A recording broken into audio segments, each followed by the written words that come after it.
সুপ্রিয় দেশবাসী, আমরা এই আমরা কিন্তু ব্রাহ্মণপাড়াতে আসছিলাম। আমি কিন্তু ফেসবুকে বলছিলাম যে ব্রাহ্মণপাড়া কিন্তু অনেক জায়গা বিপদ সীমা অতিক্রম করে পানি ছুটছে এবং অসংখ্য মানুষ কিন্তু গৃহবন্দী হয়ে গিয়েছে। সেই জন্য আমরা আগে পূর্বে ঘোষণা করেছিলাম আমরা শুকনো খাবার এবং রাতের খাবার এবং ভারী খাবার নিয়ে আসবো। কিন্তু আমি রাতের একটা আমার খাবার আছে, খাবারটা দিতে রান্না করা খাবার একবারে শুরু করে বড় কিছু তো শুরু করো যতটুকু পারে দিয়ে দিই। এই ডেক্সে নিয়ে আসো, একটু সাইডে যান, একটু সাইডে যান। আপনারা আপনারা দেখেন সামনে, না একটু সাইডে যান, সাইডে যাও।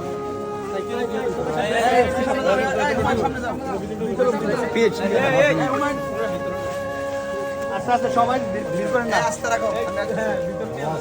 কেমন আছে?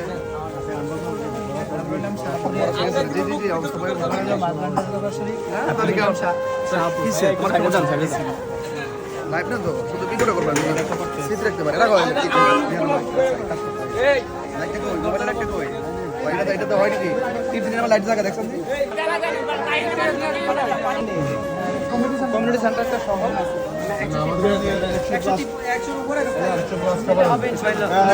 এমন হবে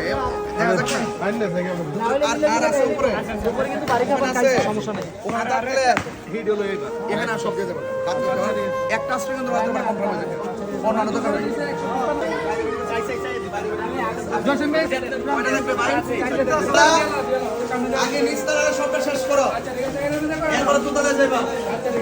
সুপ্রিয় দেশবাসী, আমরা আমরা কিন্তু ব্রাহ্মণপাড়াতে আসছিলাম। আমি কিন্তু ফেসবুকে বলছিলাম যে ব্রাহ্মণপাড়া কিন্তু অনেক জায়গা বিপদ সীমা অতিক্রম করে পানি ছুটছে এবং অসংখ্য মানুষ কিন্তু গৃহবন্দী হয়ে গিয়েছে।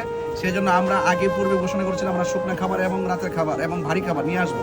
কিন্তু আজকে আমি ব্রাহ্মণপাড়াতে এসে দেখলাম পানি রাস্তার উপর দিয়ে চলে যাচ্ছে এবং অসংখ্য মানুষ গৃহবন্দী মানুষগুলো এসে এক একটা আশ্রয় কেন্দ্রে এসে তারা আশ্রয় নিয়েছেন।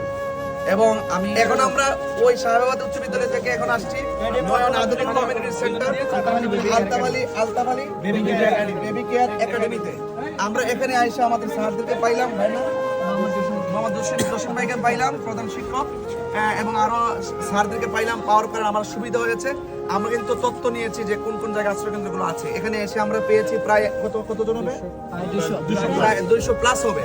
তো আমরা কিন্তু টোটালি নিচতলা দোতলা তিনতলা সবাইকে আমাদের পক্ষ থেকে আমরা রাতের খাবারটা পৌঁছাইতে সক্ষম হয়েছি এবং এত শান্তি লাগতেছে, অনেক শান্তিও পাইতেছি। কারণ এটাই হলো নিয়ম, আপনারা সবাই এগিয়ে আসবেন এদিকে তথ্য নিয়ে, এরকম দায়িত্বশীল লোকদেরকে আপনারা শরণাপন্ন হবেন। এখন আমরা এখান থেকে এবং আশা করি পাশে থাকবেন। এবং জসিম ভাই আমাদের এই আজকের কর্মসূচি নিয়ে কিছু কথা বলার জন্য বিশেষভাবে অনুরোধ করছি। আলহামদুলিল্লাহ, ধন্যবাদ জানাচ্ছি আমাদের এই মৌলানা পীর সাহেব প্রাণপ্রিয় পুরুষে আজকে আমাদের মাঝে উপস্থিত হয়েছেন। তো ধন্যবাদ জানাচ্ছি যারা এই সংস্থাকে সহযোগিতা করে যাচ্ছেন দেশ বিদেশ থেকে, তাদের সবাইকে ধন্যবাদ জানাচ্ছি। আর হুজুর যে এসে সবার হাতে সুন্দরভাবে খাবারটা দিয়েছে, সবাই অত্যন্ত খুশি হয়েছে এবং আমাদের পক্ষ থেকে হুজুরকে অনেক অনেক অভিনন্দন এবং শুভেচ্ছা জানাচ্ছি। এবং বিশেষ করে আমি আজকে সবচেয়ে বেশি খুশি হয়েছি যে হুজুর সরাসরি নিজের হাতে খাবারগুলো বিতরণ করেছেন এবং হুজুরের যে সহকর্মী যারা আছেন আমি সবাইকে অভিনন্দন জানাচ্ছি। এবং এই ধরনের কাজ আগামী ভবিষ্যতে আপনারা সবসময় করে যাবেন। আমরা ইনশাল্লাহ আপনাদের পাশে থাকবো, সহযোগিতা করবো ইনশাল্লাহ। সুপ্রিয় দেশবাসী, লাস্ট কথা হলো মানুষ মানুষের জন্য, বিপদ কাউকে বলে আসে না।